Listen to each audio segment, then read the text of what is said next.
Comme Badama MTM. Mi jabi. Ay mena jabi. Awa kadi mena jabi. Ni ala sunama Abu Safna jara mena ajabi. Ay ni ngal do deke ako ko munye Dawru General Dawru amuso munu obe gouvernement kono watina atoko de Madina Sissoko. Madina Sissoko. Madame Damele Madina Sissoko. Équipement. Badama MTM o de atoko yi. Sikata ala. Ministre de l'équipement. Oui. Abu Safna dama amba adabo munye radio Noura FM bi kononton ani nani tomi de muduru osobe de tout ça 76 33 43 03 Yesida we na be shuba nunu ko fo extraordinaire munna abena ke e ko amse kan sigina ka fo ko munye benga ko obina do une jamana njewa munye ni ngali kala fatrike ba ayi ni ngali to mininga asiki so marena munye fatrike ba no de seru jarai ako ni ya demna kala jamu yesida o manu kan sigin abora do ko abeni ka wati jam ko ni ko abo ga bina ka fo ko munye sida o kan sigi bele bele munna abena ke sigata la ko so me extraordinaire do ko wa abena ke munye junya kala klinani natai akara ko fenno be gana ko fo ako munye sida o mawkani sigi sigata la abena boli ko so munya anga jamana aka no be ba mali ba ko fo aka ja kata bla Burkina Faso ane Guinée Conakry parce que ba ka fola akoni ya jidemna kala jamunya anga jamana autorité na be mali maraba ko fo unisida wo abina fo ko bemeni ngana ke kula koy akalo duru ibe na ka fo ko juru ko acharle ndo anisida wo ni nyanchela ula kibara la ba munno lu ga shela ni watina abu kibara munno olu sorola sigata la ko benga ko be so ngana anisida wo ni nyanchela la koy nku wala nunu chama ibe na ka foko ayra biga bo munye jamana wala kuna fondisha mo la kaira ka foko munye anu sedo wo blama atoy soni nye munye amalko Abu Safna jara ko abena wuli ka bo ondala o ka ba ka fola akun some oso extraordinary bele munna na ga juya kalo klinani akara ka ofe sida wo ere anyama ya te munye gana masaga obolowa Abu Safna jara ibe na ka foko munye wuli ka jo chama ne kera dibi ne dogola wala sa munye sedo mo ko ne sigin ko o ka ke o misali jonjo ibe na ka foko munye for ya shimbe to ko masaka utalewa aya kalo kele ne ka taka bina nunu ne nyanjala ula sa munye sigi absaka ka to ko na jamana mamali ba Burkina Faso ani ngata bla munye Guinée Conakry gelam mun taname ka ne jamana saba ka segere absaka wuli ka boni jamana saba ka to mna ko atike ba ka fola ako abina foko munye for ya shimbe aka senga make sanju ko washe ko usabika kibora duma ko ni ko obuka soro atike ba ka fola ako ni ko ko nunu jate mena kala je ame domina ko bi ale no asro kuna foni jatiki tawndo kuma ko ni ko obesena munye sida o mawe Abu Safna jara ku bala ni bele do fe jumane ye wala sa munye amar ko absaka wuli ka bo ondala ko la ni de dawra koy munye jamana ko a gouvernement kura ko o kasiki senga gouvernement men wati na no be shugal ko la gouvernement ko fo ka da ko nchini nga afle ko nchi ni nga gouvernement kura ko o siki senga ako mo ya ira ka fo ko me sira o maw Abu Safna jara ko yu bala ni bele do ye ko o gouvernement kura mo no bna siki senga ko be ka sababu ye munye masake kala ta na be presidentiel ko fo ko kata bla munye wasa din kala ta Abu Safna jara ko o gouvernement kura ko o bo bara ko o time Abu Safna jara adike ba ka fola akuni biyo ko jate mina kala je ko ngone agrendere no foka foko agrendere do ga me do na ko bi no ya soro munye soro ma ulu ko ni keleme ku grende munye kalota anu wala ka ki bara laba mun ko ni me ka jira abin na foko munye sa kalota ani shegini kana bla kalo mungo ana Abu Safna jara ko ulle ki bara laba ko ni ko uye ko o kuma ko obesina ga fadike ba ka fola abo ngoni me tabulo na ko bi ko ka profa mun fone ka ila ka foko gouvernement ko aka da ko ci ni ka afle ko ci ko ye sera o ma ka laini ako yin ngali to mi ko ma sigi so ngorena munye anga jamana marabaw ubina soni mawa jamana marabaw bena so ma gouvernement ni ka da ko ci ni ka afle ko ci ka gouvernement ko sigi senga wa patike ba ka fola ko o yin ngali to mi ko abesigi ka fe mun jalo no ina fonu na kene kabi amar ko ni asigira anga jamana kaya Abu Safna jara skata la ko gela mi se manu ko ni ko ori yera alu no ya so jien fanta nani bela jere fe bi gela be fam bela jere ne fe na bolo fa bele ko oba on taka ko mun amar goy akara sababu ye mun ali mamun be nu ka bara do belen so dawma Abu Safna jara ayolu bela jere sigu si samara ukan mun ye sanin ko odogala ni ya jidem na kala je gena defene ali bi abe gouvernement ko odala mu ye enteme no oye union nationale des travailleurs du Mali fo ka ta fara mun ya aw la ko metu kan aw ko ni kelen mega gere bele bele ka ta gouvernement ka asgere ya ame dom na ko bi na manya ka fo ko mun ye siraw mo ka laini oye ni ye wala sa mun ye fiɲɛ bɔda o bɛ se ka di anw ma cogo min na Abu Safinɛ Jara ko ɲininkali to min kɔni k'a bɛ sigi dɛ mun ye Asimu Goyita n'a ka cɛdenw u bɛna sɔn siraw maaw ka nin ko in ma wa walima u bɛna ban ma wa a ko fɛn min kɔni jɛlen don ani siraw bɛ ka fɔ ka bɛn kɛ ani ɲɔgɔn cɛ an bɛ don min na ko bi Abu Safinɛ Jara an ka lafiya da de y'o ye wa an bɛ don min na ko bi maa si tɛ se yɛrɛ kelen kɔrɔ ni maa ma fara i kan kunnafoni filɛ nin an y'a sama ka bɔ mun ye indicateur duuru ko ale kɔnɔna la Seydou Jara ale sɛbɛnnikɛla ye i bonya o b'a la. Bɛɛ kɛra ko fɔ Seydou Jara n'a y'ale fo ne bɛ n bolo don n bɛ bɔli sɛbɛn min ni o tɔgɔ ko info matin sɔgɔmada kunnafoni a k'a dɔn k'a fɔ Modibo Kone ale ka sɛbɛn ye nin ye a kɔni y'a jira k'a fɔ an bɛ waati min na komi bi k'a dɔn k'a fɔ docteur Sukɛli Kukala Mayiga min bɛ tali kɛ k'a dɔn k'a fɔ journée de l'Afrique la n'o ye k'a dɔn k'a fɔ farafinna u ka jɛrɛ jɛkulu min bɛ yen u bɛ wele ko OUA n'o ye organisation de l'unité africaine k'a dɔn k'a fɔ kununko ni o bɛnna 25 bɛɛ ma mais kalo tile 29 Sukɛli Kukala Mayiga k'a dɔn k'a fɔ ani maliden caman taa se k'a dɔn k'a fɔ Mali aforobacakɛlaw caman ma bɛɛ lajɛlen an ye ɲɔgɔn sɔrɔ yɔrɔ min na yɔrɔ min tɛ k'a dɔn k'a fɔ ni a bɛ Bamakɔ ba kɔfɛla na a tɔgɔ ko Tour de l'Afrique k'a dɔn k'a fɔ ko an caman an ye ɲɔgɔn sɔrɔ a kɛnɛ kan n b'a yɔrɔ dɔn u b'a fɔ yen de ma ko Adam Baka Wusulandaga awa Wusulandaga i ɲɛ bɛ Tour de l'Afrique in na u b'a fɔ yen de ma ko Adam Baka Wusulandaga cɛ ko a bɛ fɔ mɔ a b'o tɛ kalama n b'a kalama kɛ mais a man ka fɔ i tɛ nin dɔn Wusulandaga ko in de ka tɛmɛ non Tour de l'Afrique de don mais Wusulandaga ça c'est autre chose e de malien don ye Wusulandaga ye waati min na Alpha y'i ta kɛ monument jɔ ye k'a jɔ o k'a jɔ ɔ mɔgɔw fila ka comme ni ye nin fɛn Tour de l'Afrique ni y'a fɔ a Wusulandaga bɔlen don o mun ye Adam Baka Wusulandaga ni Adam Baka Wusulandaga kɛ nin kɔrɔ Bamakɔ bɛɛ bɛ wusu an ka taa bɛɛ kɛ don k'a fɔ Modibo Kone ale ka kɔrɔfɔw la a y'a jira k'a fɔ premier ministre ni o ye docteur Sukɛli Kukala Mayiga a ye k'a dɔn k'a fɔ Tour de l'Afrique i n'a fɔ i y'a fɔ cogo min na yɔrɔ min bɛ yen ni bɛɛ lajɛlen bɛ a dɔn ni Adam Baka Wusulandaga ye a ye k'a dɔn k'a fɔ o de ye Tour de l'Afrique ye ale bɛ Bamakɔ a ba kiliyan bolo kan parce que ba ka fɔlɔ k'a dɔn k'a fɔ min bɛ tali kɛ jamana kɔnɔden caman bɔra wa Sukɛli Kukala Mayiga a tun bɛ a kɛnɛ kan n'i ye a jateminɛ farafinna u farala ɲɔgɔn kan ka nin jɛɛrɛ jɛkulu k'a sigi k'a dɔn k'a fɔ k'a to a da ko OUA organisation de l'unité africaine k'a dɔn k'a fɔ a kɛra kabini mai kalo tile 25 san 1963 a tilesa 963 u kɛra k'a dɔn k'a fɔ nin dɔn in u y'a sigi k'a dɔn k'a fɔ ɲɛnajɛ min ni a kɛlen filɛ nin ye a sigilen ni san bi cɛ k'a dɔn k'a fɔ nin kun ye a ɲɛnajɛ sigi ko 59 ye parce que b'a ka fɔlɔ k'a dɔn k'a fɔ ɲɛnajɛ in senfɛ k'a dɔn k'a fɔ docteur Sukɛli Kukala Mayiga a ye kɔrɔfɔ caman fɔ min bɛ tali kɛ k'a dɔn k'a fɔ farafinna ɲɛmaa kɔrɔ minnu bɛ yen kɛrɛnkɛrɛnnenya k'a dɔn k'a fɔ Kwame Nkrumah taa se Segu Laginɛ Segu ninnu ma Segu k'a dɔn k'a fɔ Segu a tɔ Laginɛ Segu wa Segu Touré i k'a dɔn k'a fɔ Segu Touré ko i k'a dɔn k'a fɔ a ye kɔrɔfɔ caman fɔ a ye tasi bila kɛ ka se ninnu ma minnu bɛ k'a dɔn k'a fɔ n'u kɛra sababu ye k'a dɔn k'a fɔ ka farafinna k'a bɛɛ lajɛlen k'a fara ɲɔgɔn kan walasa i k'a dɔn k'a fɔ min bɛ tali kɛ jɔnjɔnjuruw la k'a dɔn k'a fɔ ba bɛ se ka kɛ u k'a dɔn k'a fɔ maa minnu bɛ yen ni u b'a fɛ k'u minɛ k'u don juru la k'a dɔn k'a fɔ ba bɛ se ka kɛ u bolo cogo min na parce que b'a ka fɔlɔ ni o ye Modibo Kone Modibo a y'a jira k'a fɔ fɛn min nana ni hakilina in ye hakilina min nana ni k'a dɔn k'a fɔ OUA k'a sigi ti dɔwɛrɛ dɛ min bɛ se k'a to sɔrɔ a bɛ se ka buso farafinna jamanaw ani ɲɔgɔn cɛ min bɛ tali kɛ badenya ani sinjiya k'a dɔn k'a fɔ a bɛ se ka buso ani ɲɔgɔn cɛ cogo min na o de ye sababu la k'a dɔn k'a fɔ farafinna jamanaw farala ɲɔgɔn kan indépendance talen kɔrɔ kɔfɛ hakilina min nana hali bi o de ye k'a fɔ farafinna jamanaw a ka kan an ka fara ɲɔgɔn kan walasa k'a dɔn k'a fɔ sɔrɔ an bɛ se ka jɛ ka da kelen bɛɛ ka bɔ da kelen bɛɛ cogo min na badenya sira ani sinji sira min bɛ ani ɲɔgɔn cɛ k'a dɔn k'a fɔ olu ka se ka yiriwa parce que b'a ka fɔlɔ k'a dɔn k'a fɔ kɛnɛ in kan docteur Sukɛli Kukala Mayiga a ye kɔrɔfɔ caman fɔ a y'a jira k'a fɔ nin kɛnɛ in ye kɛnɛ min ni a wasalen bɛ kosɛbɛ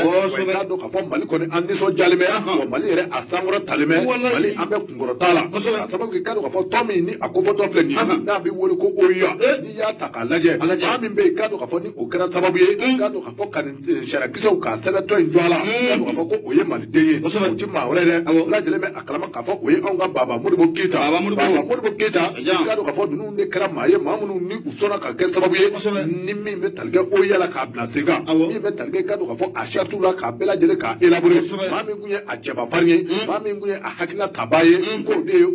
de ye Modibo Keyita ani k'a dɔn k'a fɔ Segu Amadu Touré ka bɔ Laginɛ ninnu de kɛra maa fɔlɔw ye minnu ni u ye OUA ni u ye a sigi sen kan docteur Sogel Kugula Mega ni kurafo ye a y'a jira k'a fɔ min bɛ tali kɛ i k'a dɔn k'a fɔ souveraineté la o ye Mali ka yɛrɛma hɔrɔnya Mali ka i k'a dɔn k'a fɔ unité wa ko olu pɛrɛlen bɛ ka sɔn ko bɛɛ ma pɛrɛlen bɛ ka ban ko bɛɛ ma walasa i k'a dɔn k'a fɔ min ni a bɛ wele ko Mali ka souveraineté n'o y'a ka keleya a n'a ka yɛrɛma hɔrɔnya i k'a dɔn k'a fɔ ko u pɛrɛlen bɛ ka sɔn ko bɛɛ ma walasa Mali a ka kɛ a yɛrɛ ye Mali a k'a ka yɛrɛma hɔrɔnya a k'a sɔrɔ docteur Sogel Kugula Mega a ye kɔrɔfɔ caman fɔ a y'a jira k'a fɔ jamana dɔw bɛ yen kɛrɛnkɛrɛnnenya minnu ni olu bɛ farafinna bolo kan olu dɔw bɛ yen minnu ni k'olu kɛlen filɛ ka gɛlɛya k'a sababu ta ka Mali k'a sɛgɛrɛ min ni an b'a wele ko sanction économique k'a dɔn k'a fɔ olu de kɛra gɛlɛya sababu ye o jamana caman de bɛ yen minnu ni olu sɔnna ka to Mali an ka don gɛlɛya kɔnɔ bi tiɲɛ don ko anw bɛ gɛlɛya kɔnɔ gɛlɛya min ni a bɛ wele ko sanction tiɲɛ don ko gɛlɛya a bɛ sen nɔ k'a dɔn k'a fɔ Sogel Kugula Mega a y'a jira k'a fɔ ko labɛn bɛɛ lajɛlen bɛ sen nɔ a ka jɛ k'a dɔn k'a fɔ gɛlɛya min ni a bɛ anw ka Mali kan k'a dɔn k'a fɔ ko u n'a fɛɛrɛ ni dabali bɛɛ lajɛlen tigɛ min bɛ tali kɛ k'a dɔn k'a fɔ nɔgɔya a bɛ se ka don anw ka jamana in kɔnɔ min bɛ wele ko paix et sécurité n'o ye k'a dɔn k'a fɔ bɛɛ ani keleya a b'a ka jɛ ka taa fɔ k'a dɔn k'a fɔ lakana a bɛ se ka sabati cogo min na k'a dɔn k'a fɔ ko u bɛ o wulikajɔ bɛɛ lajɛlen na k'a dɔn k'a fɔ bɛɛ ani keleya a bɛ se ka sabati anw ka jamana in kɔnɔ a teri filɛ nin ye an ye min bɔ info matin kɔnɔ Modibo Kone ale ka sɛbɛn don Modibo Kone foli o bɛ taa ni ka a sɛgɛrɛ indicateur du renouveau maa sama kura ye ka gɛrɛ na Abu Safinɛ Jara ɲɛ mun bɛ yen n'o ma deli ka lolo ye n'o ye kalo ye don min na an ka taa don mun ye o de ye a kumara a ko mun ye nɛgɛ o ka boli nɛgɛ kan n'a ko fɔra a bɛɛ mun ye terrain baara a b'o o ko fɔ an bɛ don min na komi bi Abu Safinɛ Jara a fɔ tare mun ye an ka jamana n'a bɛ ba Maliba ko fɔ a kɛra anw ta ye mun ye Mali ye mun ye locomotive saba n'o ko fɔra a tɛ nɛgɛ boli nɛgɛ ka terrain ko fɔ wa a b'o fɔ kura saba hali minnu mana yɛrɛ kɔni ma bɔ a la marikirisi ko sɔɔni k'u kunna suuru jamana in kɔnɔ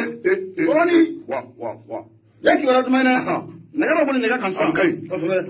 Abu Safinɛ Jara k'i bɛ na ye k'a fɔ ko mun ye dɔgɔkun tɛmɛnen anw ka minisiri 4 u tun bɛ mun ye Mosikokaw fɛ n'o bɛ Irisi jamana o ko fɔ minisiri ninnu ka ɲɛmaya tun bɛ maa min bolo o de ye mun ye Ablaye Diop ye cɛjan o tɛ awa minisiri ninnu na i bɛ na ye k'a fɔ ko mun ye Lamini Seydou Jara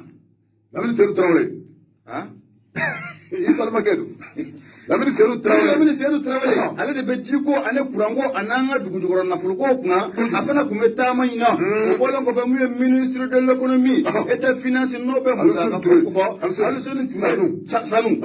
i bɛna fɔ turu ya Alisoni Sanu i hakili sigi sa kɔɲɔ in bɛ nɔgɔya cɛ sabali sa an tɛ kɔɲɔko la sa i hakili sigi e tɛmɛ ni maaw ka fɛn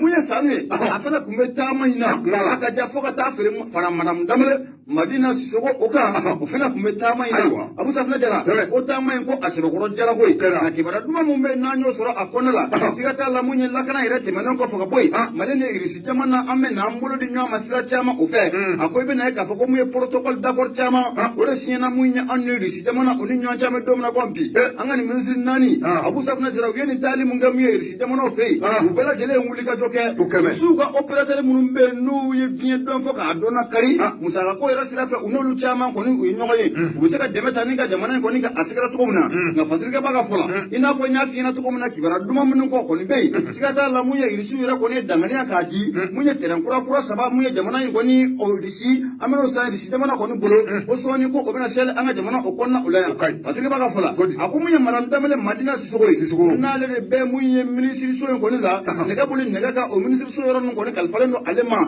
a kɔni ye baara belebele kɛ nin ye a ko i bɛ na ye k'a fɔ ko Mali kɔni mago bɛ nin na a bɛ ni ka waati jan kɔni ko o bɔ n'an ka terrain baarakɛlaw Abu Safinɛ Jara u sigilen bɛ u sen sabara kan a bɛ ni ka na san caman k'o bɔ nɛgɛ tɛ boli nɛgɛ kan bilen nɛgɛ boli sira minnu yɛrɛ bɛ Abu Safinɛ Jara mun ye u ye nin bɛɛ lajɛlen k'a feere an bɛ don min na komi bi wulikajɔ kɔni bɛ sen na nin waati in na mun ye terrain kura saba Abu Safinɛ Jara u bɛna feere an ka jamana ma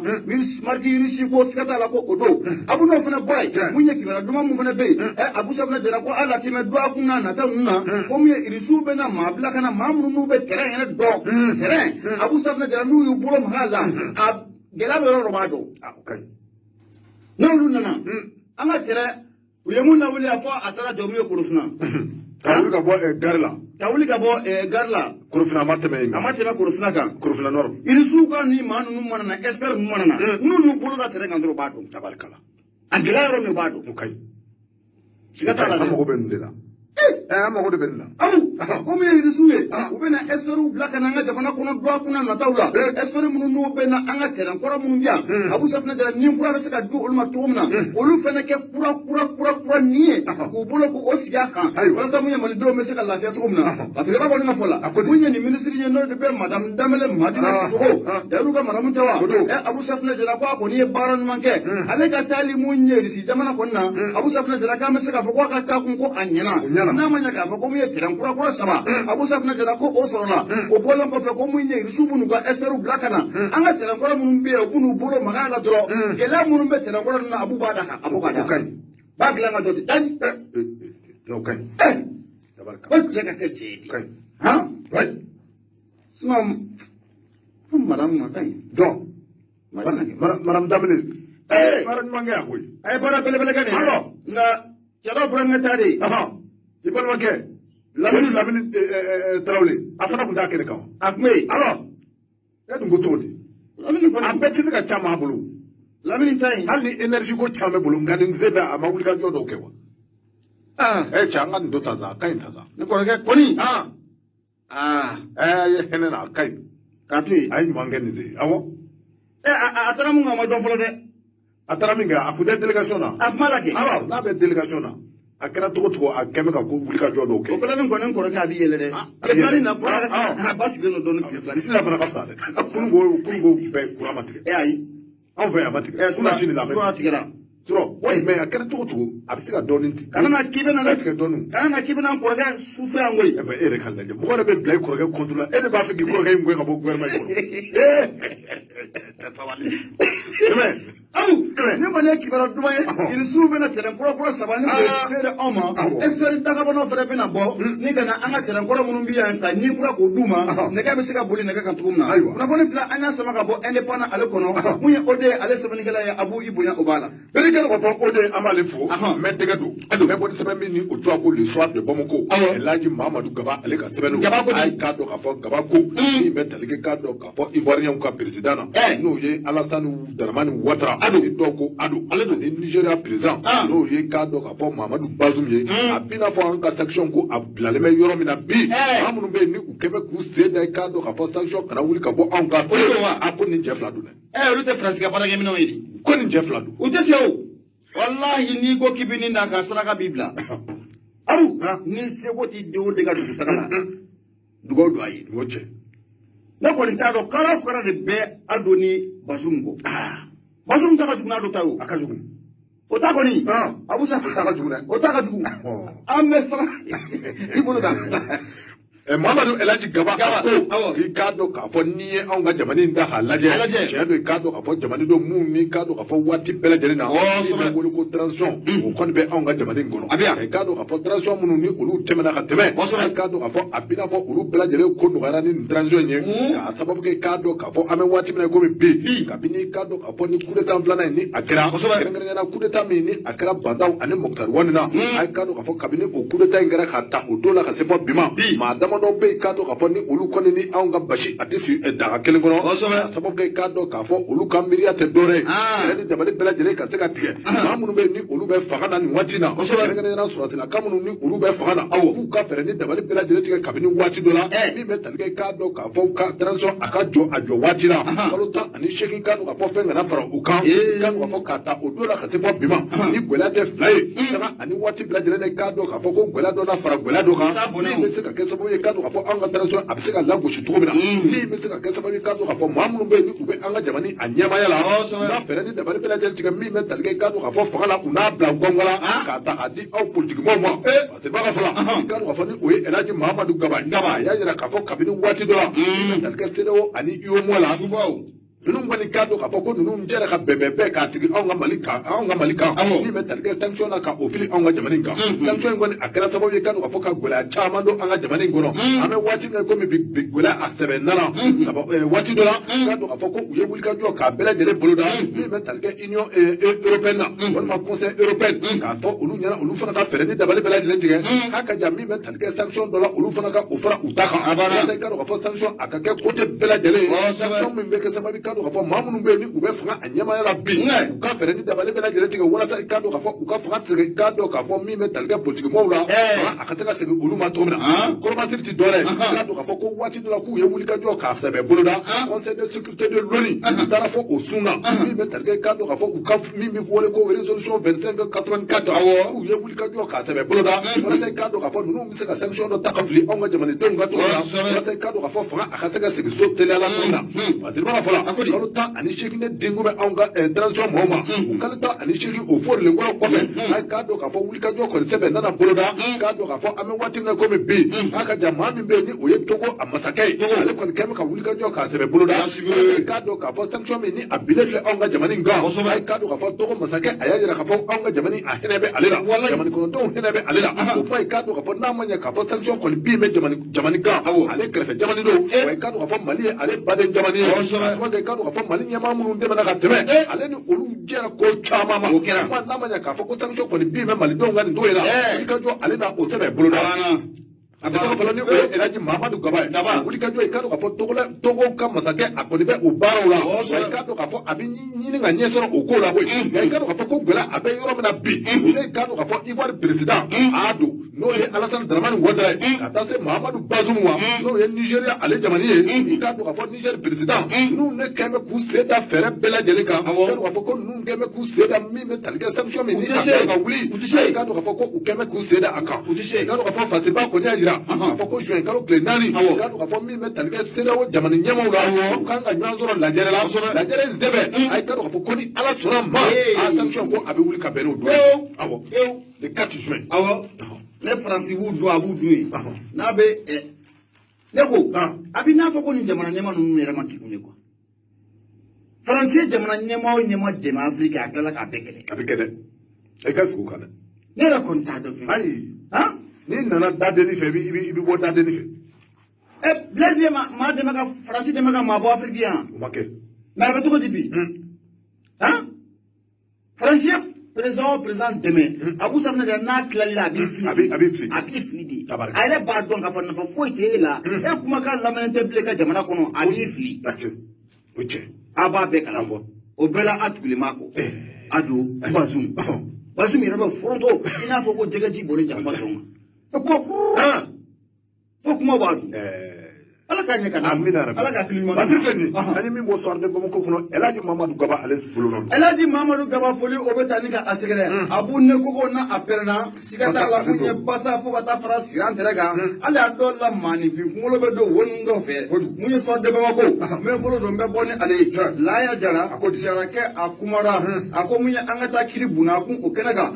mun ye kɔrɔmuso cɛ ka parti ye n'o bɛ IRD ko fɔ Abu Safinɛ Jara mun ye kiritigɛlakaw ye jaabi dɔ bɔ ka Tiribinali kɔni y'a jira k'a fɔ mun ye Gwamaɲan Kulubali fo ka taa fara mun ye Sagaliku Sanogo kan Abu Safinɛ Jara ninnu mun kɛlen bɛ ka IRD k'a juru k'a samaw ni ɲɔgɔn cɛla la bi mun ye tiribinali kɔni ye sariya k'a bɔ ka bi Titari ko Gwamaɲan Kulubali ani Sagaliku Sanogo k'a daminɛ bi la fo ka taa bila Habu la n'an y'a kumakan mɛn bilen ko IRD tɔgɔ la Abu Safinɛ Jara woni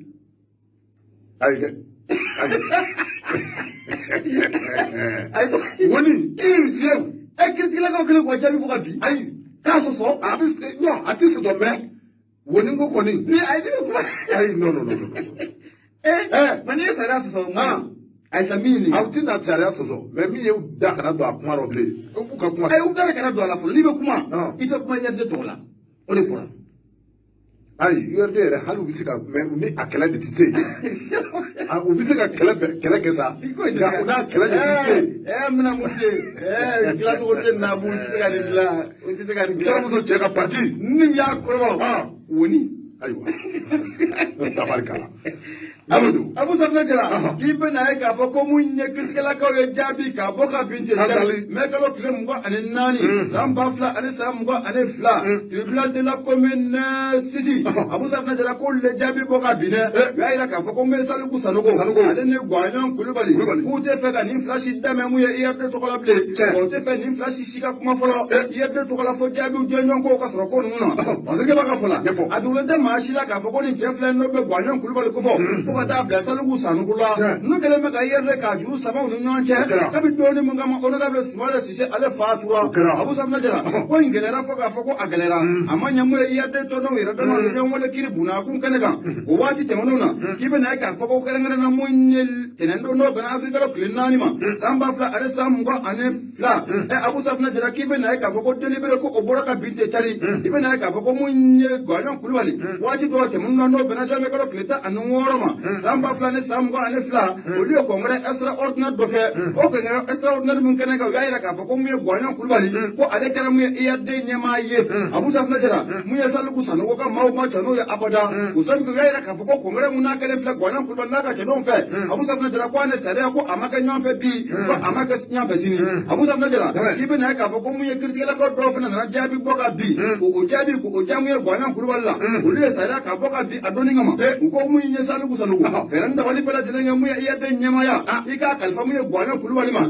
jaabi in dira don min na k'a daminɛ don na n'i ye don kelen kɔnɔ k'o sago sani k'i sigi n'a ye k'a fɔ ko min ye 500 i n'o sara parce que i b'a ka fɔ la i bɛ n'a ye k'a fɔ ko min ye Saliku Sanogo ka maaw u ma jɛnen ye koyi Abu Safinɛ Jara o fana taara u taara kiri bunna kun kɛnɛ kan a ko a sɛbɛkɔrɔ carila a sama u yɛrɛ dama ni ɲɔgɔn cɛ la o la a ma bila n t'a bila a ma ɲɛ mun ko n t'a di e ni yɛrɛ faga o ye président sɔrɔbaliya ye dɛ nin tɛ dɔwɛrɛ parti ɲɛmaaya dama nɔfɛ kɛlɛ ye nin mugu alors n'i ye parti ɲɛmaaya dama nɔfɛ kɛlɛ i ye président sɔrɔ diɲɛ ma don o don o t'an ka taa ye alors tɛmɛ jɔyɔrɔko kɛlɛ a banna jɔyɔrɔko kɛlɛ dɔrɔn de c'est ça a dun bɛ fɔ ko maa mun yɛrɛ bɛ bila jama yɛrɛ ma a b'o i kun yɛrɛ i man ka kɛlɛ yɛrɛ kɛ jama yɛrɛ ɲɛmaaya nɔfɛ u bɛ se ka baga i ma de k'i ta k'i k'a ye wari de b'a la bu a kan ka kɛ ten e fana ɲinɛnen don ko mun wari de b'a la voilà wali fɛn o fɛn kuma k'an ka jamana ɲɛmaa ye i tulo b'a la wari de b'a la ayi an bɛ don min na ko bi yɛrɛ kɔnɔ Abu Safinɛ Jara Saliku Sanogo wo an ka t'o ma Gɔɲɔn Kulubali wo an ka t'o ma an ka tɛ nin si ma fiyewu nka ninnu k'a dɔn k'a fɔ ko Sumala Sise a dalen bɛ yɔrɔ min na bi a bɛ tiɲɛ so Sumala Sise ka parti nin man kan dɛ nin bɛ a tɔɔrɔ ka to Sumala Sise ka parti nin man kan wallahi Sumala Sise fo ka taa se a ka don laban ma mankan ma wuli parti in kɔnɔ ne hakili b'a la k'a bɛ dɔnni min kama Bubu y'i kun bɔ k'a fɔ k'a bɛ don IRD la o dɔnni bi cɛ mankan ma ban a banna wa ayi o b'o yɛrɛ mun ti yan yɛrɛ o a ti fara ɲɔgɔn kan ka parti ne ko RDM bɔlen a kɔfɛ Abu Safinɛ Jara jigi tun bɛ se ka ja dɔɔni ka jamana in URD de o an bɛ don min na ko bi a bɛ to an kɔrɔmuso cɛ ka parti de a tun bɛ to o tun y'o de ye u filɛ ka parti in da kolonji nin ye k'a ci k'a da kolonji Ala ka hakili ɲuman d'u ma amina Ala ka hakili ɲuman d'u ma Abu Safinɛ Jara mun ye kiiritigɛlakaw k'o le jaabi k'a bɔ ka bin tɛ cɛri o kɛra ko ni maa fila fɛn bɛɛ filɛ nin n'o bɛ Saliku Sanogo ka n'a bila Gɔɲɔn Kulubali la k'u tɛ fɛ k'u si kumatɔ mɛn tuguni mun ye IRD tɔgɔ la n'a ma ɲɛ i bɛ kuma i yɛrɛ de ye nka k'a fɔ k'e bɛ kuma IRD tɔgɔ la bilen Abu Safinɛ Jara kiiritigɛlakaw kɔni ko an bɛ don min na ko bi u kɔni ko o sunjata fɔlɔ e ni jaabi jɔnjɔn ka sɔrɔ ko ninnu na don n'a nataw la parce que filɛ nin an y'a sɛbɛn ka bɔ min ye Sɔde Bamako ale kɔnɔ Laya Jara ale sɛbɛnnikɛla Abu Ibunya Obala. Bɛɛ kɛra k'a fɔ Laya Jara n'an y'ale fo fɛn min bɛ tali kɛ k'a dɔn k'a fɔ Nouvelle Horizon n'ale ta koyi min bɛ tali kɛ Demba Kɔnte ale ka parti don ko an ka taa primature la Dr Sokɛli Kukola Mayiga n y'a dɔn k'a fɔ ale ye premier ministre parce que b'a ka fɔ la i k'a dɔn k'a fɔ ni o ye Demba Kɔnte ye ale kɔni y'a yira k'a fɔ an bɛ waati min na komi bi a bi n'a fɔ Sokɛli Kukola Mayiga k'a ka don a la kɛ ni a tɔ a dannen don a condamné don awɔ a bɛna waati min kɛ primature la a na kɛ n'o tɔ tɛ waati jan ye quoi waati jan cogo di an ka tɛmɛ fɔlɔ e m'o kan fɔlɔ waati jan ko alhamdulilah waati jan ayiwa a fɛsɛfɛsɛ n k'a fɔ y'a dɔn a fɛsɛfɛsɛ tiɲɛ yɛrɛ la i wulila in bila ma a kɔnɔ ka jugu dɛ ka kalan aramu a kalama an ka sigi fɔlɔ ka taa ne sigi fɔlɔ an ka taa i kɛra k'a fɔ min bɛ tali kɛ Demba Kɔnte la ba Demba a y'a jira k'a fɔ min bɛ tali kɛ anw ka premier ministre i k'a dɔn k'a fɔ ni o ye Dr Sokɛli Kukola Mayiga a k'a dɔn k'a fɔ Faderiba ka fɔ la a na kɛ ni Dr Sokɛli Kukola Mayiga ni a tɔ man ja bilen min bɛ tali kɛ primature o yɛrɛ kɔnɔna na o ti dɔ ye dɛ o ye premier ministre a jabaya ye a k'i n'a fɔ Dr Sokɛli Kukola Mayiga i n'a fɔ a ka don tɔ man ja bilen nin cakɛda in na koyi Faderiba ka fɔ i k'a dɔn k'a fɔ kunnafoni kɔni bɔra sen nɔ walima kunnafoni kɔni k'a dɔn k'a fɔ o kuma bɛ fan bɛɛ lajɛlen fɛ min bɛ tali kɛ i k'a dɔn k'a fɔ Mali ani CEDEAO la kunnafoniw bɛ sen na kunnafoniw bɛ fa caman bɛɛ min a yira k'a fɔ don nataw la a tɛna mɛn bilen i k'a dɔn k'a fɔ mali ani siraw i k'a dɔn k'a fɔ an na bɛɛ fɔlen dɔ nka n'a ta o ta i k'a dɔn k'a fɔ a kɔni yirala k'a fɔ mali ani siraw kunnafoni minnu ni olu bɛ sen na k'a yira k'a fɔ ko an na bɛɛ fɔlen na o ti dɔwɛrɛ dɛ juin kalo tile 4 nata ye min bɛ tali kɛ i k'a dɔn k'a fɔ siraw a masakaw la i k'a dɔn k'a fɔ u na taa lajɛrɛba kɛ lajɛrɛ in sen fɛ i k'a dɔn k'a fɔ lajɛrɛ min na kuma fɛn min kan o de i k'a dɔn k'a fɔ mali ani guinée conakry ka taa se burkina faso ma ninnu ye jamana i k'a dɔn k'a fɔ ni bɛɛ lajɛlen ye coup d'état kɛ i k'a dɔn k'a fɔ ko lajɛrɛ min na kuma o sɛbɛn o lajɛrɛ in sɛbɛn n'o bɛna kɛ juin kalo tile 4 a na kɛ a bɛna fɔ mali ka problème ko a bɛna nɔgɔya o don awɔ a bɛ ban pewu a bɛ ban pewu o don parce que bɛɛ ka fɔlɔ k'a dɔn k'a fɔ ni o ye Demba Kɔnte o kɔni y'a jira k'a fɔ ko cɛ dɔ hali ni problème ni a kɛra banba ye i k'a dɔn k'a fɔ hakilina min bɛ CEDEAO la o de i k'a dɔn k'a fɔ fɛɛrɛ ni dabali bɛɛ lajɛlen ka tigɛ min bɛ tali kɛ gouvernement kura la n'o ye gouvernement kura ye i k'a dɔn k'a fɔ u ka sigi sen kan gouvernement min bɛ yen ni u bɛ a wele ko large couverture o ti dɔwɛrɛ dɛ gouvernement dɔ ka dayɛlɛ i k'a dɔn k'a fɔ maa caman bɛ se ka don ka i yɛrɛ sɔrɔ o kɔnɔ wa i k'a dɔn k'a fɔ o gouvernement o ɲɛmaaya i k'a dɔn k'a fɔ ko o ka ta ka di maa wɛrɛ ma dɛ parce que b'a ka fɔlɔ i k'a dɔn k'a fɔ ni o ye Demba Kɔnte o kɔni y'a jira k'a fɔ hakilina min filɛ nin ye a k'a dɔn k'a fɔ ko nin ye maa damadɔ ka hakilina ye wa i ka dɔn k'a fɔ hakaja politique maa dɔw bɛ yen nin ye olu fana ka miiriya ye k'a sababu kɛ i ka dɔn k'a fɔ docteur Sogɛli Kukola Mayiga i ka dɔn k'a fɔ u yɛrɛw ka fɔ la olu k'a dɔn k'a fɔ bɛnbaliya a bɛ ka don malidenw caman ni ɲɔgɔn cɛ wa i k'a dɔn k'a fɔ kɛrɛnkɛrɛnnenya bɛnbaliya a bɛ ani politique maaw cɛ koyi kɛrɛnkɛrɛnnenya i ka dɔn k'a fɔ maa minnu bɛ yen ni olu bɛ wele ko mouvement démocratique maaw i ka dɔn k'a fɔ bɛnbaliya a bɛ Sogɛli Kukola Mayiga ani olu cɛ wa olu ka hakilina ti dɔ dɛ i ka dɔn k'a fɔ hali n'a ma ɲɛ k'a fɔ ko 24 mois dɔw bɛ to sen nɔ i ka dɔn k'a fɔ fɛɛrɛ ni dabali bɛɛ lajɛlen ka se ka tigɛ min bɛ tali kɛ gouvernement kura la gouvernement min bɛ wele ko gouvernement de large couverture gouvernement ka dayɛlɛ maa caman ka se ka ɲɔgɔn sɔrɔ a kɔnɔ i ka dɔn k'a fɔ o gouvernement kɔnɔ a ɲɛmaaya ka se ka ta ka di maa wɛrɛ ma k'a fɔ min bɛ tali kɛ maa wɛrɛ la o ka kɛ premier ministre min tɛ docteur Sogɛli Kukola Mayiga k'a fɔ nin ye politique maa caman de ka hakilina ye k'a kɔni yirala k'a fɔ docteur Sogɛli Kukola Mayiga an bɛ waati min na komi bi a k'a dɔn k'a fɔ ko wulikajɔ a bɛ o kan k'o kɛ a bɛ wulikajɔ kan k'o kɛ o kan o bɛ k'a dɔn k'a fɔ wulikajɔ a bɛ k'o kɛ dɔw kɔni y'a jira k'a fɔ docteur Sogɛli Kukola Mayiga yɛrɛ min ni a filɛ nin ye Mali kan bi a ka dɔn k'a fɔ ko politique maa dɔw yɛrɛ ka miiriya la politique maa dɔw ka hakilina la i ka dɔn k'a fɔ ko a na kɛ ni docteur Sogɛli Kukola Mayiga n'ale de kɔnɛ sababu ye ka nin gɛlɛya in k'a sinsin anw ka jamana in kan nka maa dɔw fana ka hakilina olu kɔni y'a jira k'a fɔ an bɛ waati min na komi bi a ka dɔn k'a fɔ n'i y'a mɛn transition ye a docteur Sogɛli Kukola Mayiga i ka dɔn k'a fɔ ko a yi a jɔyɔrɔ la wa i ka dɔn k'a fɔ a ye baara caman boloda k'a fɔ a ye wulikajɔ k'a sɛbɛn boloda a ka jɛ i ka dɔn k'a fɔ cɛncɛla minnu ni olu fɔra diɲɛ ɲɛmaabaw ye don tɛmɛnenw na docteur Sogɛli Kukola Mayiga i ka dɔn k'a fɔ ko politique maa ka dɔgɔ jamana in kɔnɔ min ni a tun bɛ se ka nin cɛncɛla ninnu tigɛ i ka dɔn k'a fɔ faransilakaw fɛ yen parce que b'a ka fɔ la ni o ye Demba Kɔnte a kɔni y'a jira k'a fɔ ni ala sɔnna ma juin kalo tile 4 CEDEAO masakaw ni u ye ɲɔgɔn ye in kɛ a ka dɔn k'a fɔ ɲɔgɔn ye in mana taa wolo fɛn o fɛn na a tɔgɔ to min bɛ tali kɛ i ka dɔn k'a fɔ Mali ale ka problème na n'o ye Mali ka situation ye kɛrɛnkɛrɛnnenya i ka dɔn k'a fɔ sanction min ni a bilen bɛ an kan a bɛ n'a fɔ a fura bɛna sɔrɔ nin don in koyi Patri filɛ nin ye an ye min bɔ nouvelle horizon kɔnɔ Demba Kɔnte ale ka sɛbɛn Demba Kɔnte Abu an bɛ foli ta ni k'a sɛgɛrɛ hali bi an b'a yira kanubaaw la ko radio o ye Nura FM ye 94.4 murumuru 5 laseli an b'o kɛ ka bɔ Jalakɔrɔji Koɲumani Wɔlɔda la nɛgɛjuru sira 76 33 43 03 an ka taa sugu kɔnɔ ka na Abu Sabila Jara an bɛ segin ka na kumaso kɔnɔ an b'a yira kanubaaw la hali bi u sɔgɔlen bɛ Nura FM de la bi kɔnɔntɔn ani naani tɔmi murumuru 5 laseli an b'o kɛ ka bɔ Jalakɔrɔji Koɲumani Wɔlɔda la nɛgɛjuru sira 76 33 43 03 Abu Sabila Jara nin waati na mun ye ji jara ye an bɛ foli ta ni ka a fɛnɛ ka a sɛgɛrɛ ka sɔgɔlen ba an na sɛgɛntama an b'an gosi an bɛ taa Abu Sabila Jara n bɛ n bolo don indépendant n bɛ bɔ ni ale Abu Sabila Jara maa mun kumalen don o de ye Musa Sayon Kamara kɛ a kumara dɛ a ko mun ye wulikajɔ belebele i bɛna ye k'a fɔ ko an ka jamana ɲɛma a y'o ŋaniya ni k'o siri ŋaniya mun yɛrɛ bɛ ni malidenw yɛrɛ y'a laɲini ni hakili b'a la sigi min kɛra an ka jamana kɔnɔ yan n'an k'a ma ko assise nationale de la refondation bɛn kɛra ka malidenw bɛn n'a kan k'a fɔ ko mun ye wulikajɔ ka kɛ joona mun ye jamana yɛrɛ cakɛda minnu bɛ jamana yɛrɛ bolo u bɛ se ka dadɔn cogo min na ani yuruguyurugu o kɛlɛ ko o bɛ se ka boloda cogo min na parce que b'a ka fɔ la a ko i bɛna ye k'a fɔ ko nin projet in kɔni ko a sigira sen kan dɛ i bɛna ye k'a fɔ ko mun ye commission belebele ko jamana ɲɛma a y'o sigi sen kan commission mun no bena baraka ka nyashi ni ko nun keleli uma o siratigel la ibe na ka fa ko mun ye fali ko ayira saga ko de la kolmetri kemenani nywana la kolmetri kemenani mata do ni la kolmetri nu abu safna jara ubeji de lawa ubuga kurdi jina le mawa ubuga di yidu de mawa abu safna jara ubuga di kulu de mawa mata do ni la kolmetri kemenani nunu be jia fantan fan yoro nefe ngota do yoro la femme mun be ma kamana ga abu safna jara samosa jamana be milliard kele ani million bisaba ani wolonvla ana kunga fe o le beta munye ni lokol medri mun be nu yura ma don uluka sarada fe mamu yati ene kutubu akanga nyini ani kanga nyini de ni te la ilaha ni lokol medri ta do ani ni côté drone amun be kacha hawla simbara bi bulu de wallahi barabe oswe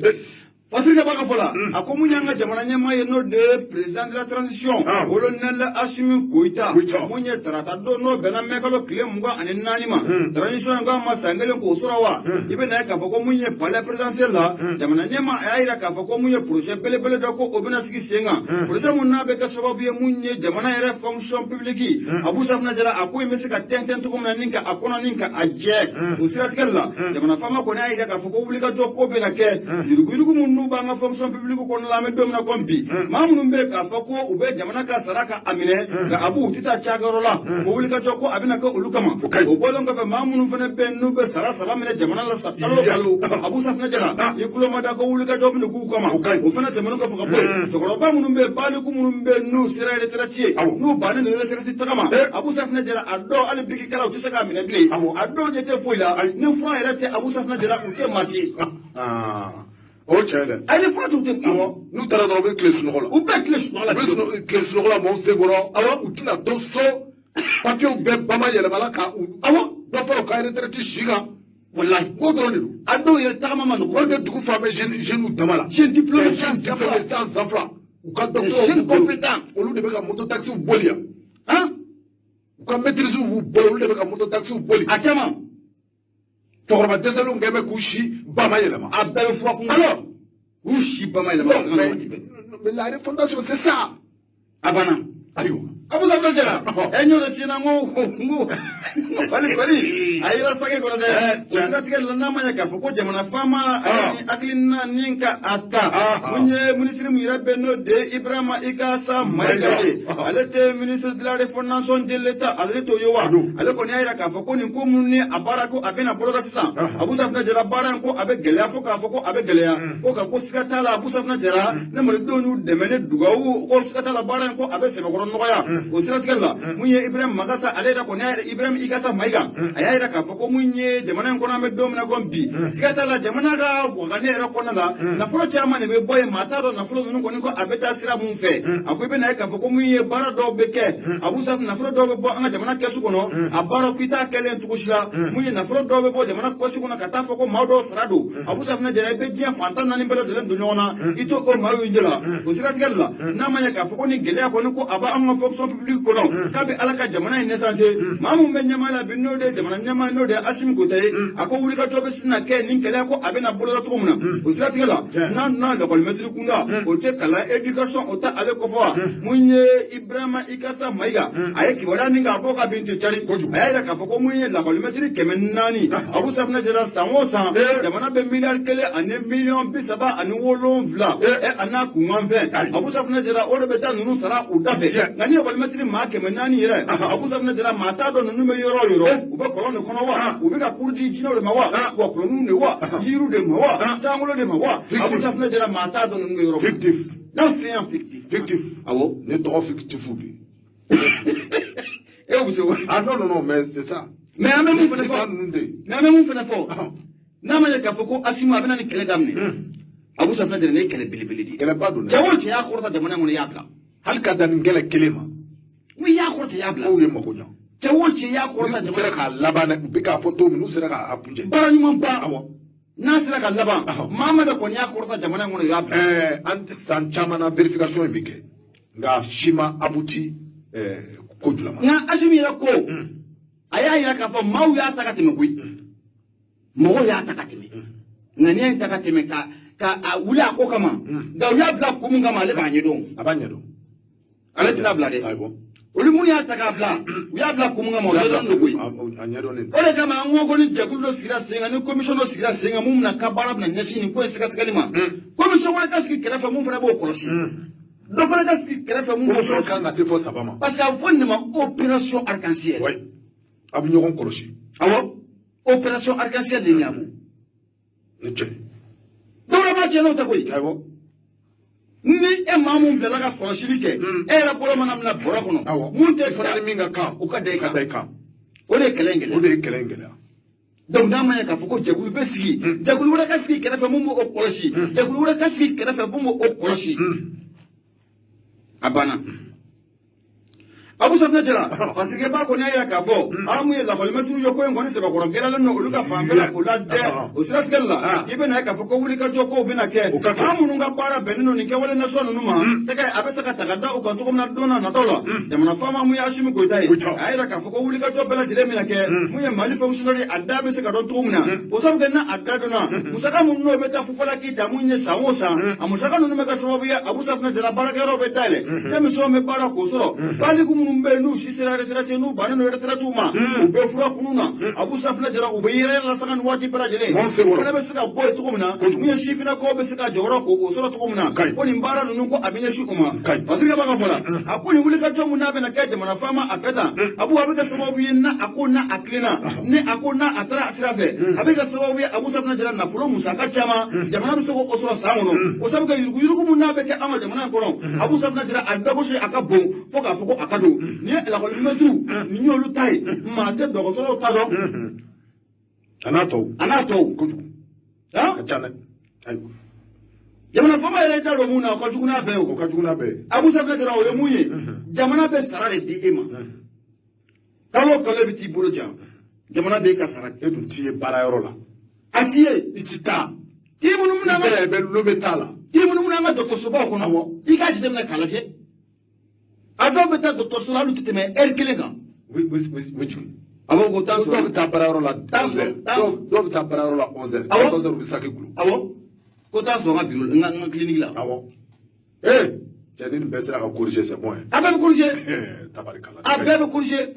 kosɛbɛ nka mun kɔni ka gɛlɛn Abu Safinɛ Jara n'u y'a wuli ka jɔ kosɛbɛ u bɛ se papier yɛlɛmaw la dɛ kana kɛlɛ daminɛ k'a bila dɛ u bɛ se papier yɛlɛmaw la dɛ jango lakɔlimɛtiri minnu ta fɔlen filɛ nin ye n'u sɔmina sisan Abu k'an ka wele kana bila olu nɔ la ayi n'u sɔmina sisan u bɛ wuli ka jɔ in bɛɛ de kɛ ɲɔgɔn fɛ minnu b'a minɛ yɔrɔ la siɲɛ saba ta n'u sɔmina ta Abu Safinɛ Jara o papier in bɛɛ datugu donc n'u ma y'a wuli ka jɔ bɛ kɛ a bɛɛ ka barika wuli ɲɔgɔn fɛ cakɛda in bɛɛ lajɛlen a kana bila ka suma a banna cakɛda in bila ka suma u bɛ fura sɔrɔ a la a banna a kana bila ka suma dɛ nka kɛlɛ min kɔni don kɛlɛ belebele de don wa ni Asimu n'an ma fara k'a tɛ se ka nin kɛ dɛ maa ma y'a kɔrɔtɔ jamana in kɔnɔ i y'a bila walahi i y'a bila Fasiri kɔni ka fɔ la mun ye jamana faama ye n'o bɛ Asimi Goyita kofɔ a yɛrɛ k'a fɔ ko nin wulikajɔ in bɛna bila sen kan fo ka taa bila juillet kalo la 2023 Abu o la a bɛ kɛ sababu ye mun ye jamana bɛ wari min yɛrɛ bɔ a ka kɛsu kɔnɔ ka taa mun ye fonctionnaire sara o da fɛ o n'a sidɔn kosɛbɛ wa mun ye nafolo kasabi mun n'o tun bɛ sɛlɛ o mangement Abu Safinɛ Jara ko o fana n'a sidɔn kosɛbɛ Abu Safinɛ Jara a ko n'i ye jateminɛ k'a lajɛ nin hakilina mun ye jamana faama bɔlen filɛ k'a ta nin ye siga t'a la malidenw ye sigi min kɛ n'a k'a ma ko assise nationale de la refondation Abu Safinɛ Jara malidenw de ye laɲini kɛ ko nin ko ninnu ko a sɛgɛsɛgɛli ka kɛ jamana faama n'a ma ɲɛ k'a fɔ ko ale bɛ jamanadenw de kunna a fana ko baasi tɛ baara in ko a daminɛ nafolo filɛ nin an y'a sama ka bɔ indépendant ale kɔnɔ Musa Saɲɔn Kamara ale sɛbɛnnikɛla i bonya o b'a la bɛɛ kɛlen k'a fɔ Musa Saɲɔn Kamara an b'ale fo nouvelle horizon mɛ n tɛgɛ don k'a dɔn k'a fɔ nin ye Mahamani Ture ale ka sɛbɛn ye Mahamani Ture a ko an ka taa Tɔnbɔkutu min bɛ tali kɛ k'a dɔn k'a fɔ Ahmɛdɔ Aga Zidu ani k'a dɔn k'a fɔ Ina Barika Aga Musa k'a dɔn k'a fɔ ninnu ye présumé ye présumé minnu bɛ yen k'a dɔn k'a fɔ ni siga kɛmɛ u la maa min bɛ yen ni o ye Mohamɛd Aga Amantata k'a dɔn k'a fɔ ni a bɛ MLA jɔ a la a bɛ n'a fɔ ninnu kɔni kɛra maaw ye minnu ni a faliko kuma min fɔra k'a fɔ u nɔ donnen bɛ a ko la a seriba ka fɔ la k'a dɔn k'a fɔ anw ka armée ni o ye faama ye ninnu ye k'a dɔn k'a fɔ wulikajɔ dɔ boloda wulikajɔ in kɛra sababu ye k'a dɔn k'a fɔ min bɛ tali kɛ nin maa kofɔta fila in na k'a dɔn k'a fɔ ni o ye Ahmɛd Ahmed ak Zidou ni ka dɔn k'a fɔ in labal barika ak Musa ka dɔn k'a fɔ ko tɛgɛ dara nin maa filaw kan min bɛ talikɛ ka dɔn k'a fɔ Bamaji wale kɛbaa wɛrɛw la k'a fɔ ko tɛgɛ dara da u kan ani u ka bolifɛn caman c'est pas ka fɔ la opération min bɛ yen ni a bɛ wele ko opération Maliko kɛlɛtigi ka dɔn k'a fɔ ninnu ye Mali a kɛlɛkɛbolo surasiw ka kɛlɛkɛbolow ye minnu ni ka dɔn k'a fɔ u kɛmɛ ka wulikajɔ k'a sɛbɛ boloda kɛrɛnkɛrɛnnen ka dɔn k'a fɔ Tɔnbukutu mara ale kɔnɔna na a ka jan ka dɔn k'a fɔ Mopti cercle a Mopti région kɔnɔna na Banjangare ka dɔn k'a fɔ ka taa se fɔ Bangatu o yɔrɔw ma c'est pas ka fɔ ka dɔn k'a fɔ ninnu kɔni ye wulikajɔ u y'a sɛbɛ boloda wulikajɔ in kɛra kɛ sababu ye min ni a kɛra ka dɔn k'a fɔ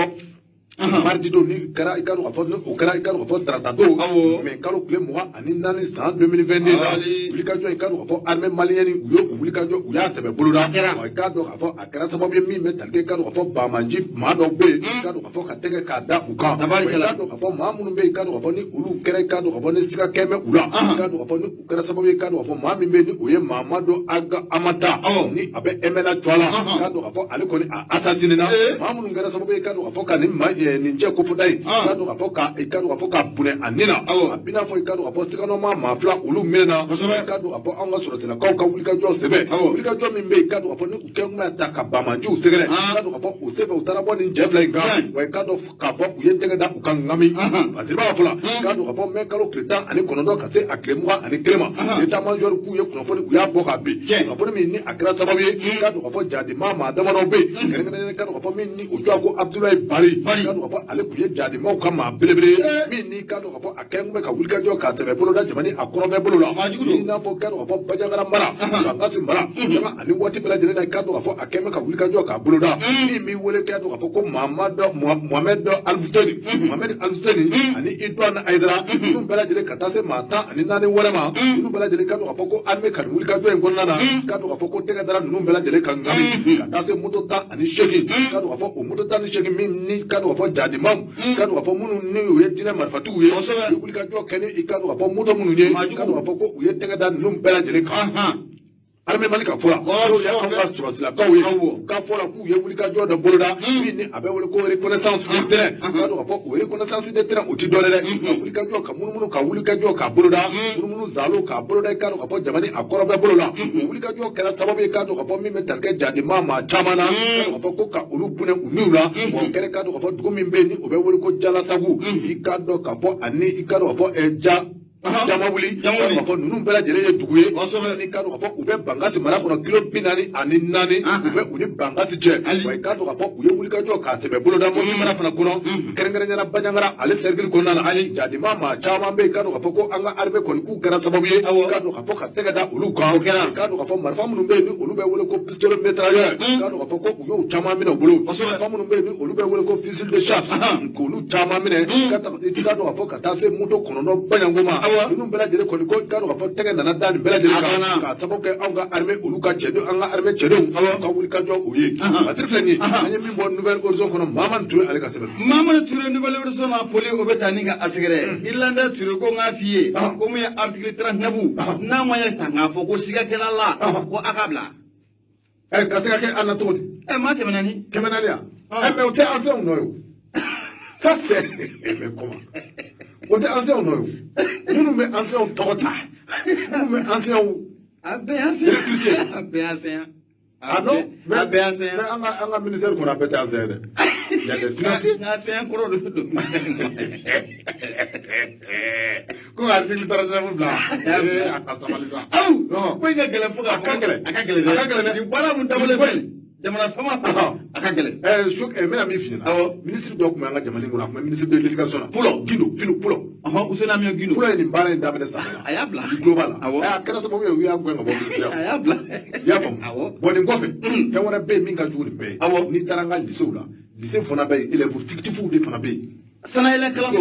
n'i taara yen fictif mun ye maître fictif caman bɛ yen armée yɛrɛ kɔnɔna la i da sera sagaba i ye man jugu ni bɛɛ ah non o ye ka gɛlɛn dɛ nin baara in kɔni sisan tɛ hali kɛlɛdaga la maa minnu bɛ to a la a dama kun bɛ yen nɔ kunnafoni caman di dɔw bɛ furu ka wari dun yan dɔw bɛ furu ka wari kan k'o dun wa a bɛ fa bɛɛ fɛ wa fo nin bɛɛ de ka corriger Irlandais a fɔ a ye ko i y'a faamu ay ko nje ko le metru do na famu be fa be fambe be ka docteur kuna mi bo fambe partout ay tasna le kala so la ka la de ay ka metri principal ira abu sabta de bisi ka kalo kele ngai tay nyela wakati bala de dans les affaires assistant de bi il est dans les affaires assistant ko kalo mana sa o fana kla ka ti premier à la banque awo o biti jo arabolo la Bela mi vie. Bele de kanga tangama. Ni ko inte ko no ngene. Bodi fi. Ala ka nyaka da. Woni sura se fangate. Nglamba ka jwana. Parce ni politique mo we adamne. Eni frante amiga election na ta chaibulu. Abe mamu ngoni bulani. Abu Safna de nga dugo kai. Ala ka tafanga minara. Ala ka ko ala. Na ko ni kera. Abu Safna de barani mamba. Kosobe. Abu Safna de munye brema yalkuye. Munye ame fulita ninga asigara ni watina ka fa ina ko ayalkuye. Medicine do ame fulita ninga asigara jengene buka delu. Abu Safna de nanya lefu pada fuli ambata ninga munye petit Japon anga mako jakarta meleke suwa bunna amba fu. Munye CDP service. Ale filani munye jengene buku tira madala CDP ame fulita ninga asigara. Na foka yere amba fu o kere fla ola. Abu Safna de ne fuli mi bole bo shele ame soroka ko na koloni. Petit gars va faire na foli telera ka do fa telera na foli ke kase kanuba bela dilema sa fo mere ka do fa mi metal ke segal la amba fo ani ibrim kulubali ani ka tase maru jama ben bela dile fo ku wali mendo sa fo ka tase masandula ka ma ya ngadula mowe ben bela dile fo ku wali mendo wati asebe kurone do kosobe Abu Safna jara yana ngabo ne carte d'invitation ne musira anga kuma so konele ya kanyashi munye Usman Madani Sherif Aidra ya bani aleka san bioro ani wolonfila la o ɲɛnajɛw ma i bɛna k'a fɔ ko zikiridala mun bɛ n'an k'a ma ko zikiri Usmani Samake a n'a ka kalandenw u kɛlen bɛ ka zikiri kɛnɛ belebelenin k'o sigi kɛnɛ mun n'a bɛna sigi mun ye mɛkalo tile 28 mɛkalo tile 28 Jalakɔrɔji école publique de la Samakebugu yɛrɛ o la tɛ cari ko mun ye mise en place o bɛɛ lajɛlen baaraw bɛ kɛ ka ban ka bɛn nɛgɛ ɲɛ 16 o ma Abu Safna Jara kɛnɛ in kan i bɛna ye k'a fɔ ko mun ye madani ye n'o b'a denbaya ko fɔ o talen bɛ ka kalifa mun ye Madame Salimata Nyai Kulubali la Madame Salimata Nyai Kulubali o talen bɛ ka kalifa ale ma parrain o ye Amadou Jara o talen bɛ ka kalifa ale ma bon mun ye invité yɛrɛ sa k'o ye tonton cɛmɔgɔ ye Abu Safna Jara kɛnɛ in kɔni a bɛ sigi mun ye mɛkalo tile 28 san 2022 mun ye Jalakɔrɔji école publique de la Samakebugu o dulati terrain na Abu n'o fana bɔra yen nin ye den tunu sɛbɛn ya mina mun da lamalikɛla jɛkulu kulo kan den tɔgɔ de Umaru Haidara a fa tɔgɔ Mulayi Muhammed Fadil Haidara ba in tɔgɔ de Kajatu Dite Nana Fofana a si bɛ ti jɔ san 5 kana bila san 6 la mun ye Umaru Haidara a tunna kunu n'o bɛnna araba ma nɛgɛ ɲɛ 9 wagati Gɔsumbugu yɛrɛ la Gɔsumbugu sugu yɛrɛ kɔni kɛrɛfɛla la tɛ cari mun ye Umaru Haidara a tunna ye maa sikɔrɔla maa don a ye nɛmɛ ala ka jɔnɲuman bɛɛ lajɛlen fɛ maa mana kɛ nin den kɔfɔlɔ in ye fɛn n'o de Umaru Haidara ye i bɛ se k'i to i sigiyɔrɔ la ka nɛgɛjuru ko o ci n'o de 66 61 20 23 walima 79 22 25 22 famille ko ɲuman o dalen bɛ communiqué ninnu sanfɛ Abu Safna Jara an tɛ bi ta yan an t'a kuru k'a da yan kosɛbɛ ni ala ma baasi wɛrɛ kɛ sini o tɛ juma ye wa nin waati in na mun ye Mamadu Adama Mayiga yɛrɛ Gafujɛma Hamadu ani ministre karilen don ɲɔgɔn na hali bi mun ye jɛmukan mun na a bɛ kɛ mun ye an ka jabaramuso la n'o de ORTM ye jɛmukan mun n'an k'a ma ko Malikura taasira nin waati in na ani olu bɛ ɲɔgɔn na ye n bolo maaw kɔni ye kunun ta ye kunun ta in kɔni a tɛmɛna wa ni ala ma baasi wɛrɛ kɛ don n'a nataw la dɔwɛrɛ k'o fana bɛna sigi sen kan Abu Safna Jara an bɛ nin kuru k'a da yan an t'a da yan sini wati asira Mamadu Mayiga a yɛrɛ bɛ se yan soso kalifalen don Mamadu Adama Mayiga fɛ déflation maaw ka lasigiden i na arama a tun bɛ kumaso in kɔnɔ la Gawusu Keyita Mande Masa Jata ale bolo tun bɛ nɛgɛ karafow la Facebook sa n'o bɛ bɔlɔlɔ ko fɔ o tun kalifalen don mun ye Yusufu Sisoko Kitakaw ka ambassadeur Facebook ma ale bolo maa bara maa fila bolo sɔgɔmada in na Abu Safna Jara Boubacar Traoré Pété.